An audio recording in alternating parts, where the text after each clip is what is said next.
I'm Kate, and I'm 29 years old this year. My husband, David, is the same age, and we've been married for 3 years. We have our occasional fights, but we've been getting along well, respecting each other. Both David and I work full-time jobs. Work was fulfilling enough, but since it had been 3 years since we got married, we had started thinking about having kids. I've decided to get married. Suddenly, my brother Nathan gathered the family and announced this out of the blue, with no preamble. Not only I, but our parents were also surprised beyond words. Nathan is 35 years old. He works for a great company, is sincere, and is the kind of brother anyone would be proud of. However, I'd never heard of him dating anyone. Nathan has always had little to no interaction with girls since childhood, so when he suddenly announced he was getting married, the entire family was dumbfounded. When we asked for more details, we found out that his girlfriend of 6 months was pregnant, and they decided to rush the wedding. What's she like? She's bright and straightforward. Well, since you're so reserved, someone like that might suit you. Mom said with a smile, and Dad nodded with a grin. Though the news of the shotgun wedding was surprising, it was still good news. Apparently, Nathan had already gone to meet her parents, and now they were asking if we could meet her family. Can I come too? Of course. I'd love it if you and David could come. Nathan and David get along well, and Nathan often visits our house. I think Nathan comes more to hang out with David than to see me. David will be happy too. Congrats, Nathan. Thanks. Nathan smiled bashfully, looking happy, and it made me happy too. And so the day of the meeting arrived. The 4 of us, my parents, David, and I, were waiting in a private room at the restaurant. Sorry to keep you waiting. Nathan burst in a little past the meeting time, looking flustered. Soon after, his girlfriend, Melanie, and what seemed to be her parents, entered. I had heard that Melanie was 2 years younger than Nathan, making her 33. In reality, she looked even younger. She was prettier than I had imagined, and maybe a bit more flamboyant. My name is Melanie. Nice to meet you. Hearing her slightly nasal, distinctive voice, David muttered, "Huh? What's wrong?" Nothing. The introductions were going smoothly, so I quietly asked David what was up. But after a moment of thought, he just shook his head and said, "It's nothing." I was a bit concerned by David's unusual behavior, but when Melanie started talking to me, I turned my attention back to her. You're Kate, right? Let's be friends. Yes, I'd love that. I'm glad to meet you. She smiled at me, and I smiled back. I tried to brush off my uneasiness about David's strange behavior, feeling relieved that Nathan's fiancé seemed like a good person. But it didn't take long before I realized I should have trusted my gut. After their marriage registration, Nathan told us they were planning to have a wedding. Apparently, it was Melanie's strong wish. I could understand that. It's a once-in-a-lifetime event, after all. Melanie was already pregnant, so Nathan wanted to fulfill her wish and have the wedding before her belly started showing. There had been a cancellation at the venue, so the wedding was set for a few months later, which surprised me. Nathan and Melanie decided to live in Nathan's place, which was 3 train stops away from ours. One day, when I was home on a weekday, the doorbell suddenly rang. Hello. Huh, Melanie? Standing at the door was Melanie. Other than dropping off a package once, She had never visited our home. I just came to hang out. You're off today, right? Before I could fully comprehend, Melanie had already walked into the house without waiting for my permission. I hurried after her, and she was glancing around the house with curiosity. Is Nathan? It's a weekday. Of course he's at work. Well, I figured as much, but that wasn't exactly what I meant to ask. Before I could say anything further, Melanie started talking on her own. I mean, it's so boring being at home. You must get lonely staying home by yourself, right? Hey, I'm thirsty. Could you get me something to drink? Feeling unsettled, I headed to prepare a drink. But when I returned to the living room, I realized with a start that Melanie had closed the windows and turned on the air conditioning. Since you're pregnant, you shouldn't drink coffee, right? I'm sorry, we don't have anything decaf, so I can only offer you some mineral water. Oh well, that'll have to do. Sorry about that. For some reason, I found myself apologizing as I handed her the water. Melanie took a sip and looked around the room, letting out a small laugh. Such a tiny house. What? I heard you didn't have a wedding, right? She suddenly brought it up. It's been nearly 3 years since David and I got married, and it's true. We didn't have a wedding. At the time, we had been discussing it, but then a pandemic hit. We hadn't made any reservations yet, so that was fortunate. After careful consideration, we both decided to skip the wedding altogether. Neither of us was particularly attached to the idea of a big wedding, so we agreed to save the money for a future home instead. We explained this to both sets of parents, and they were satisfied as long as we took wedding photos, which we did. Well, we weren't really in a situation to do it back then. But you still haven't had one, right? We both agreed, and that's how we decided. Well, you kind of have to say that, don't you? With an exaggerated sigh, she placed her hand on her cheek. Melanie's lips curled slightly into a smirk. How sad, not even getting a wedding. She said it in an exaggerated tone. It wasn't that David didn't let me have a wedding, but Melanie didn't give me a chance to say that. Your house is so small, and there is no wedding. No kids yet, either. Well, that's just really sad. But then again, look at you. I thought I must have misheard her. But when I saw the mocking smile on her face, I realized she'd really said it. I knew I wasn't as beautiful as Melanie. I wasn't someone who would get compliments for my looks, but this was the first time anyone had insulted me to my face. After that, Melanie started showing up on my days off, regularly belittling me. Looking at the glass I'd left in the kitchen, she'd say things like, "You're such a mess, but I guess you're busy with work, so it can't be helped."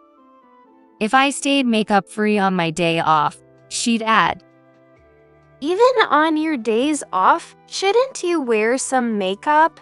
Though I guess it wouldn't make much of a difference. Maybe that's why David doesn't see you as a woman anymore." Every time Melanie looked at what I did, my house, or my appearance, she would smirk and make sarcastic remarks. She wasn't blatantly rude, but she would belittle me with a fake sympathy, saying how unfortunate I was. Since she was Nathan's wife and the wedding was coming up, I didn't want to make a big deal out of it, so I didn't tell Nathan or David or anyone else. But the stress of being constantly belittled was getting to me, and David started noticing. You don't seem to have much of an appetite, and you don't look well. I think you should see a doctor. David had been telling me this repeatedly, and though I kept brushing it off, I eventually gave in. I thought it was just stress, but lately, I'd been feeling dizzy and couldn't keep food down. When I finally went to the doctor, I was in for a surprise. Why did you suddenly ask everyone to come over? My mom seemed anxious as we had called both of our parents and Nathan's family over to our house. David and I exchanged a small smile at her knees. Actually, I'm pregnant. When the doctor mentioned the possibility of pregnancy, my first thought was no way. We had started thinking about kids, but lately, that hadn't been on my mind due to everything else going on. I thought it was stress, but it turned out to be morning sickness. Pregnant. Yes, it's still early, though. Kate, Nathan suddenly shouted and then pulled both David and me into a tight hug. When I looked up in surprise, I saw tears welling up in his eyes. congratulations. I'm so happy, it feels like it's happening to me. Nathan. Seeing him like that brought tears to my own eyes. My parents were tearing up too, and soon we were all looking at each other and laughing. As we were chatting happily as a family, I felt a gaze on me. I turned my head in the direction of the stare and froze. Melanie was glaring at me with a frightening expression. Hey, about Melanie. Yeah. Later, after we got home, David hesitantly started to speak. I think she was giving you a really scary look. So David had seen it too. After Nathan had spoken to her, Melanie had quickly masked her expression with a smile, so I thought I was the only one who had noticed. Seeing David's concerned face, I thought maybe it was time to stop staying quiet. The truth is, I told him how Melanie had started dropping by unannounced ever since she married Nathan, and how she kept making snide remarks every time she came. As I struggled to put my feelings into words, David listened silently. That's why I'd like to keep my distance for a while. I think keeping your distance is a good idea too. Yeah, but she might just show up at the house. So what should I do?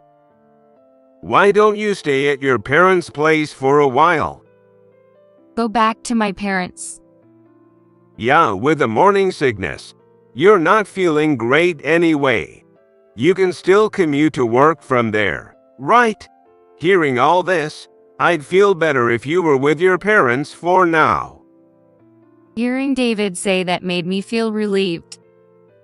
I wasn't planning on telling my parents about what was going on. I didn't want to ruin Nathan's happiness so soon after his wedding, and I didn't want to blow things out of proportion. But now I had the perfect excuse to go back to my parents. My morning sickness. Still, why do you think she's targeting you so much? I don't know. We first met at the family introduction. By the next time we met, she was already acting like that, so I really don't know why.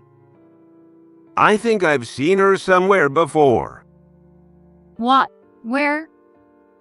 Now that I think about it, David did have a strange reaction during the family introduction. Well, I'm not completely sure. David didn't elaborate, but he said he'd try to look into it. A few days later, we learned something shocking. After moving back to my parents' house, David started visiting more often, and Melanie's unannounced visits stopped, bringing some peace to my life.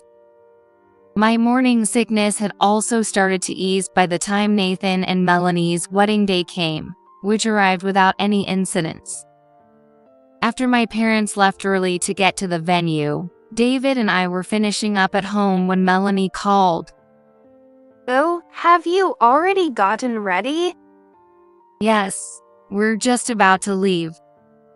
Sorry, but you don't have a seat at the wedding.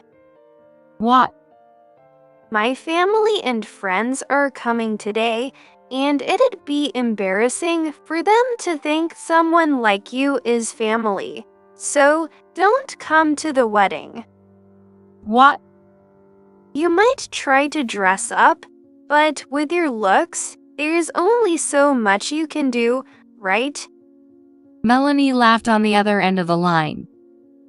The day's all about me, you understand that, right? Does Nathan know about this? Of course, he wouldn't say no to me. I see. Well, after the wedding, I'd like to talk to you. I'll think about it. Don't forget to leave your wedding gift, okay? She hung up abruptly after that. I stood there in shock, and David looked at me, confused. Melanie said I'm too embarrassed to come to the wedding. As I said it, I couldn't hold back my tears. That's awful. It's Nathan's wedding, but apparently he's okay with it. David gently rubbed my back, letting out a determined sigh. I'll find out the truth and talk to Nathan. He wouldn't tell you not to come to his wedding. David seemed quietly angry. And I'm still curious about that other thing. We need to get to the bottom of this, for Nathan's sake too. You're right. Thank you. A week after the wedding, Melanie came to the restaurant alone where I had asked to meet her. Huh? She seemed surprised to see that I wasn't alone. And who wouldn't be? It wasn't just David and me. Both sets of our parents and Nathan were also there. What's going on? No one told me about this. Did something happen today? Yes. You asked me to have the wedding gift ready, didn't you? As for that, I was just kidding. You didn't have to go through all this. Before we hand it over, there's something I need to talk about. She seemed confused as to why no one else was speaking. Melanie glanced nervously around the room. Melanie, you used to work for Bright Tech Industries before getting married, right? What about it? And why did you leave? Of course, it's because I got pregnant and was getting married. Nathan was fine with it, so why are you bringing this up now? Fine with it? I didn't say anything about you quitting, but you just up and left because you were pregnant. You didn't even discuss it with me. Nathan sighed in frustration. But we already talked about this. That's when David stepped in. Actually, Bright Tech Industries is one of our company's partners. It's basically a subsidiary, so we get a lot of internal information. What? Melanie was speechless when David said that, clearly realizing there was no way out. I thought I'd seen you somewhere before. You had an affair with your married boss, didn't you? That's why you quit. That's... Your parents knew about this, didn't they? David turned to Melanie's parents, who had been silent until now, and they let out a deep sigh. We're so sorry. She told us she was being blackmailed by her boss, and we believed her. We're truly sorry. We thought it was in the past and all dealt with. Melanie's parents apologized deeply. But, what? I told you I was forced into it. It's over now. Over? Nathan's voice rumbled like thunder, and Melanie flinched. With a heavy sigh, he laid out several photos on the table in front of everyone. How do you explain this? The photos showed Melanie with a middle-aged man, walking arm in arm into a hotel. After the wedding, I heard from Kate and David. I was shocked to learn you were still having an affair with your former boss. In just 1 week, Nathan had gathered all this evidence. After the wedding, we talked to Nathan about Melanie. We told him how she had banned me from the wedding, how she'd been making snide remarks to me for a while, and about her affair that led her to quit her job. Nathan had been under the impression that I wasn't at the wedding because my morning sickness was too severe, according to Melanie. Nathan had apologized for everything, even though none of it was his fault. When we asked what he was going to do, he said he would investigate for himself. 1 week later, Nathan said he was ready, and I called Melanie to meet us. Nathan had also invited both sets of parents to the meeting. This. Everyone here already knows. That's why they were all called here. Melanie froze, her hands still reaching for the photos, realizing the futility of it all. You've been harassing Kate too, haven't you? Why?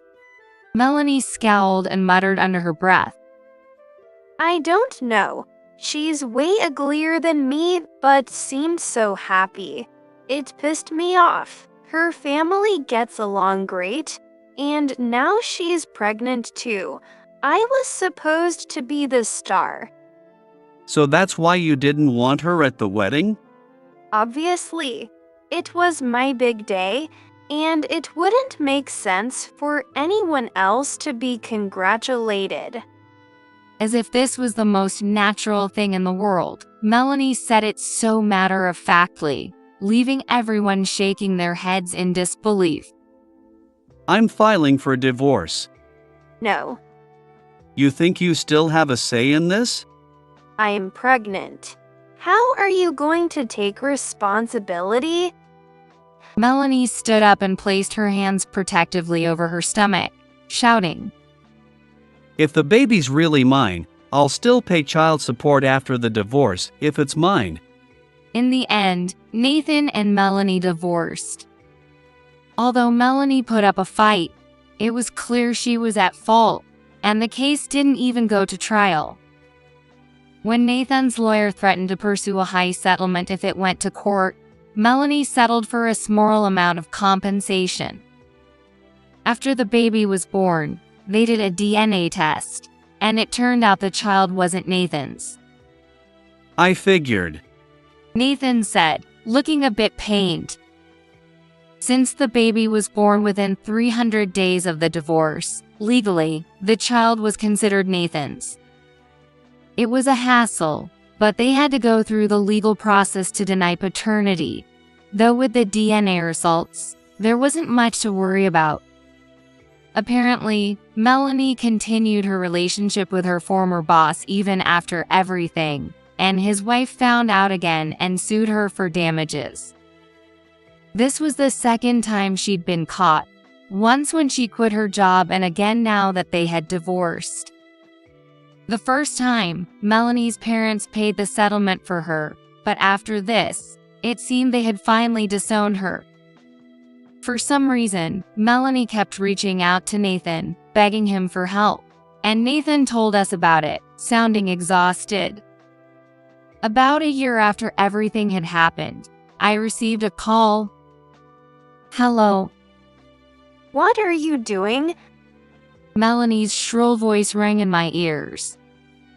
David looked over at me, startled, while standing near the baby's crib. Melanie was frantic, and though her words were jumbled, she repeatedly yelled that it was my fault for not responding to her calls, and that since she had been made so unhappy, she would make me miserable too. Your situation is because of your own actions. Shut up. I won't be satisfied until you suffer like I have. If you keep ignoring me, I'll burn your entire apartment down. Her threat left me pale. David, who had been listening in, immediately called the police. Melanie was arrested shortly after. Thankfully, The police arrived before she could set the fire, but she had already tried to force her way into our apartment, damaging the door and breaking a window, which led to her being arrested for vandalism. After that, we were so afraid of Melanie's stalking that we moved into the new home we had been planning to build. We no longer live in the apartment Melanie knew about. That's the one relief we have. Though things have been busy with raising the baby, our life has been filled with joy and laughter. Nathan visits often, and he dotes on the baby. Recently, Nathan mentioned he's seeing someone new and, sometimes shyly, asks David and me for advice.